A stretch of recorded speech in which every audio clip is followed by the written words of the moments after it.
Okay, now we will start Lagrangian formulation in classical mechanics. तो जैसे कि पहले मैं आपको ये बता देता हूँ कि ये चीज़ आपके पास न्यूटोनियन मैकेनिक्स से कैसे डिफरेंट है। ठीक है, जैसे कि हम देखते हैं कि न्यूटोनियन मैकेनिक्स के बारे में बात करूँ, न्यूटोनियन मैकेनिक्स का वेक्टोरियल अप्रोच है ये। ठीक है, न्यूटोनियन मैकेनिक्स आपके पास वेक्टोरियल अप्रोच थी।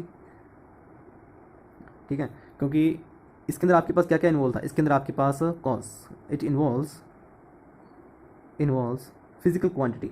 ठीक है, फिजिकल क्वांटिटी जैसे कि फिजिकल क्वांटिटीज़ लाइक आपके पास फोर्स था, मोमेंटम था, ईटीसी। ठीक है, तो ये सब आपके पास वेक्टोरियल अप्रोच थी यहाँ पर। ठीक है, जहाँ पर अगर मैं यहाँ पर लैग्रेंजियन और आपके पास हैमिल्टोनियन के बारे में बात करूँ, ठीक है, लैग्रेंजियन और हैमिल्टोनियन के बारे में बात करूँ, ये आपके पास क्या है, it is a scalar approach. क्यों? बिकॉज क्योंकि यहाँ पर जो आपके पास फिजिकल क्वांटिटीज़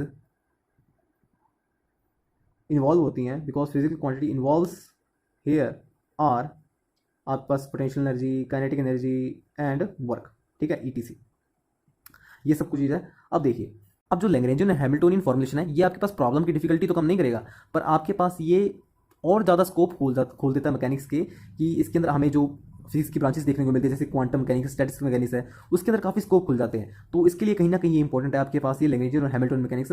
न्यूटन मैकेनिक्स जैसे कि, और अगर मैं बात करूँ कि न्यूटन मैकेनिक्स आपके पास जैसे कि क्वांटिटेटिव अप्रोच है। ठीक है, क्वांटिटेटिव अप्रोच भी कह सकते हैं इसे, क्वांटिटेटिव अप्रोच है। ठीक है, जहाँ की आपके पास लैग्रेंजियन और हैमिल्टोनियन में जब आप इसको रियलाइज करेंगे तो आप देखेंगे ये आपके पास एनालिटिकल अप्रोच है। ठीक है, ये क्वालिटेटिव अप्रोच है आपके पास कहीं ना कहीं। ठीक है, तो शुरुआत करते हैं इसको। ये तो थोड़ा सा इंट्रोडक्शन था इसका।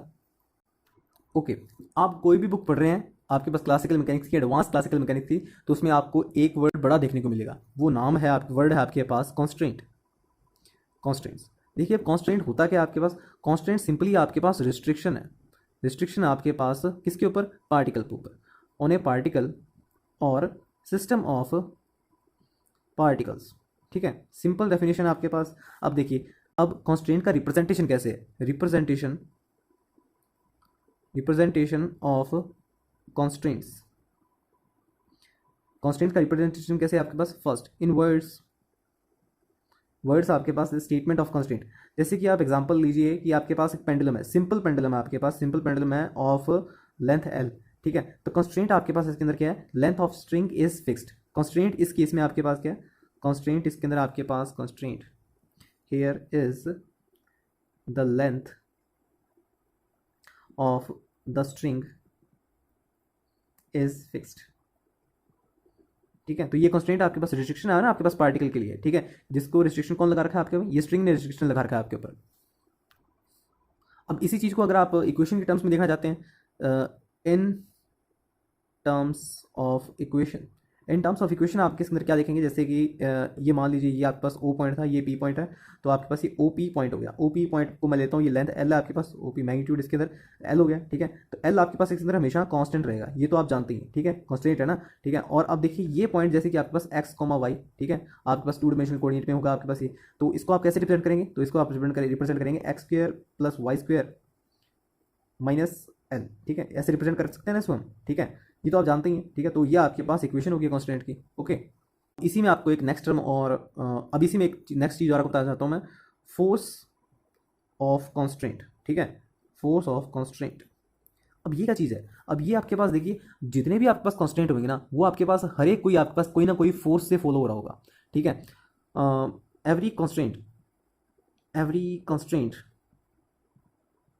Is followed by a force. That force is called as force of constraint. Okay, अब सिंपल पेंडुलम के केस में आपको बताऊं मैं कि फोर्स ऑफ कांस्टेंट क्या था। फोर्स ऑफ कांस्टेंट, अब देखिए इसके अंदर आपके पास पहले तो कांस्टेंट आपके पास क्या था, कांस्टेंट आपके पास लेंथ ऑफ द स्ट्रिंग थी। अब ये जो आपके पास कांस्टेंट है, इसको भी कोई ना कोई फोर्स आपको फॉलो कर रहा है। इसके अंदर आपके पास जो फोर्स फॉलो कर रहा है इसे, वो आपके पास है इस स्ट्रिंग में जो आपके पास टेंशन लग रहा है। ठीक है, जो स्ट्रिंग में आपके पास टेंशन लग रहा है वो आपके पास यहाँ पर फोर्स ऑफ कांस्टेंट है।